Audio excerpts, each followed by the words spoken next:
Mandvi one परिक्षेत्र अधिकारी आणि त्यांच्यावर नियंत्रण ठेवणाऱ्या किनवट स्थित सहाय्यक वन संरक्षकांच्या कार्यकक्षेतील बिबट्यासारखे वन्य प्राणी किती सुरक्षित आहेत याचा जिवंत पुरावा म्हणजे मांडवी परिसरातील जंगलाशेजारी मृतावस्थेत सापडलेल्या बिबट्याच्या प्रेतावरून अगदी स्पष्ट दिसत असल्याचं आता ज्योतिषकारांनी सांगण्याची गरज पडणार नाही.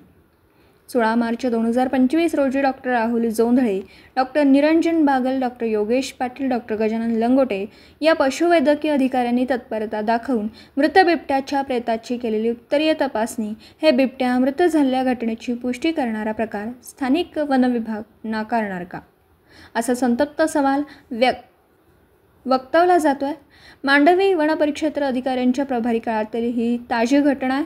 तर मांडवी वन परिक्षेत्र अधिकारी बदलीवर जाता जाता सारखणी घाटातील अज्ञात वाहनाच्या धडकेत रक्ताच्या थारोळ्यात पडलेल्या बिबट्याची घटना घडली. परंतु वन विभागाच्या चतुराईमुळे अद्यापही बातचीत होऊ दिली नाही आहे. विशेष किनवट येथील सहाय्यक वनसंरक्षक जकास खवक कॅम्पा कार्यालयाच्या अधीनस्थ असलेल्या मांडवी वन विभागाच्या कार्यकक्षेतील बिबट्या प्रकरणाची ही दुसरी घटना समोर आली आहे.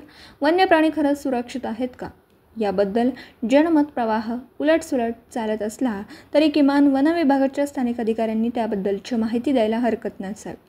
मात्र वन परिक्षेत्र अधिकारी आणि सहाय्यक वनसंरक्षकांना भ्रमणध्वनीवरून संपर्क केला तर फोन उचलण्याचा औदार्य दाखविताना दिसत नाही. कार्यालयातील भेट होत नाही. मग वृत्तांकनासाठी माहिती विचारायची तरी कोणाला?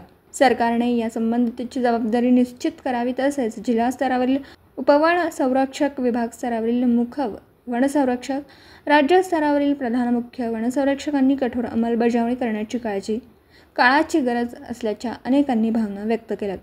मांडवीतील मृत बिबट्याच्या मृत्यूचे कारण जवळपास 5 दिवस लोटले तरी गुलदस्त्यात दिसतंय. कारण त्याची चौकशी कोण करतं यावरही खूप काही अवलंबून असतं. नांदेडच्या उपवन संरक्षकांनी तात्काळ भेट देणं आवश्यक असलं तरी त्यांनी भेट दिलेली नाही. याबद्दल तर्कवितर्क यांनी जोर धरला. बिबट्याला मृत्यू झाल्याने आता तरी वन विभाग मान्य करून सारखणी घाटातील बिबट्याचा सोक्षमोक्ष लागल्याचं जाहीर करणार का याकडे लोकांचं लक्ष लागून राहिलं.